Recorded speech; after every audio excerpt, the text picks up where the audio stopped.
वट सावित्री व्रत 2022। जाने दिन व तारीख, पूजा मुहूर्त व विधि, पूजा सामग्री और जाने कि यह व्रत कब शुरू होगा और इसकी समाप्ति का वक्त क्या होगा।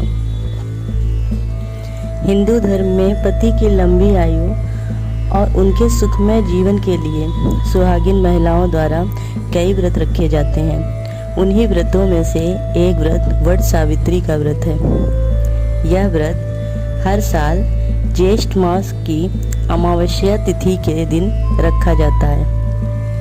इस दिन सुहागिन महिलाएं अपने पति की लंबी आयु के लिए भगवान विष्णु, माँ लक्ष्मी और बरगद वृक्ष की विधि विधान से पूजा करती हैं तथा वट के वृक्ष की परिक्रमा कर पति की लंबी आयु के लिए प्रार्थना करती हैं।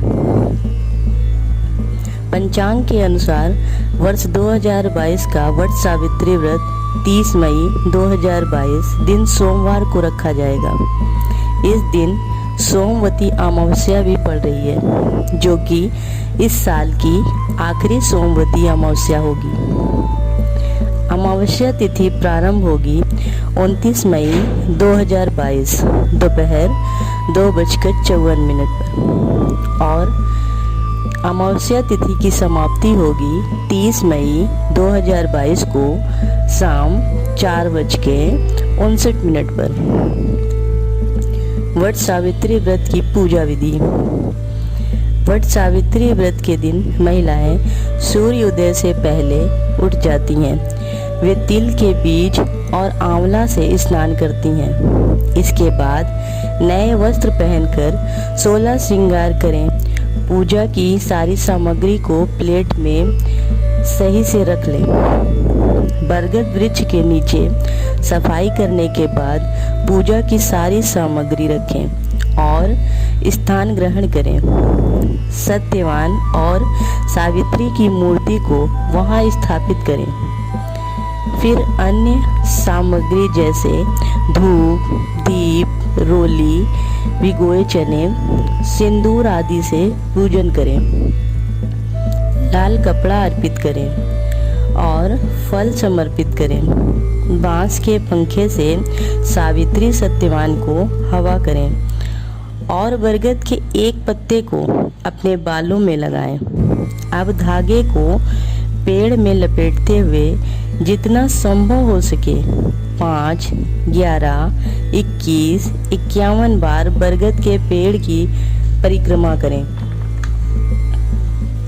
जो महिलाएं इस व्रत को 3 दिन तक करती हैं, वे 3 दिनों तक केवल जड़ ही खाती हैं। बरगद के पेड़ की जड़ को पानी के साथ खाया जाता है। महिलाएं तब पेड़ के चारों ओर पीले या लाल रंग का धागा बांधकर वट के पेड़ की पूजा करती हैं। फिर वे पानी, फूल और चावल चढ़ाते हैं। अंत में महिलाएं पेड़ों के चारों ओर जाती हैं, जिन्हें परिक्रमा के नाम से जाना जाता है, और ऐसा करते समय प्रार्थना करती हैं। जो लोग बरगद के पेड़ को नहीं ढूंढ सकते या देखने नहीं जा सकते हैं, वे हल्दी या चंदन के पेस्ट का उपयोग करके लकड़ी या प्लेट पर बरगद के पेड़ का चित्र भी बना सकते हैं। इसी तरह पूजा की जाती है और वट सावित्री व्रत पर विशेष व्यंजन बनाए जाते हैं। वट सावित्री व्रत के दिन महिलाएं घर में बड़ों और विवाहित महिलाओं से आशीर्वाद लेती हैं। वट सावित्री व्रत पर दान करना भी बहुत फलदायी होता है। इस दिन लोग गरीबों और जरूरतमंदों को धन, भोजन और कपड़े दान करते हैं। अंत में कथा पढ़ें। इसके बाद घर आकर उसी पंखे से अपने पति को हवा करें और उनका आशीर्वाद लें। अब प्रसाद में चढ़े फल आदि ग्रहण करने के बाद शाम के वक्त मीठा भोजन करें। आइए भक्तों, अब जानते हैं वट सावित्री व्रत की पौराणिक कथा के बारे में। मद्र देश के राजा अश्वपति को पत्नी संतान के लिए सावित्री देवी का विधि पूर्वक व्रत तथा पूजन करने के बाद पुत्री सावित्री की प्राप्ति हुई। सावित्री के युवा होने पर अश्वपति ने मंत्री के साथ उन्हें वर चुनने के लिए भेजा।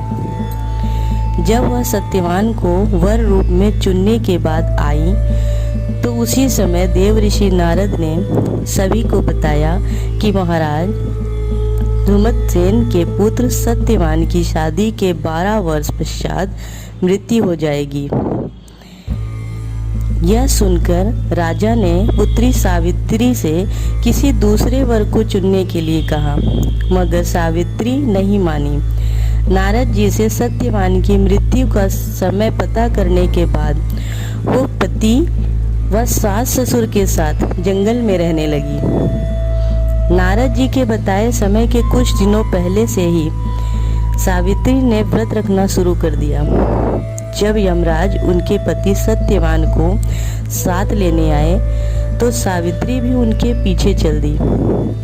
इस पर यमराज ने उनकी धर्म निष्ठा से खुश होकर वर मांगने के लिए कहा तो उन्होंने सबसे पहले अपने नेत्रहीन सास ससुर के आंखों की ज्योति मांगी और दीर्घायु की कामना की। फिर भी पीछे पीछे आता देख दूसरे वर में उन्हें अपने ससुर का छूटा राज्यपाट वापस मिल गया। अंत में 100 पुत्रों का वरदान मांगकर सावित्री ने अपने पति सत्यवान की प्राण की वापसी की।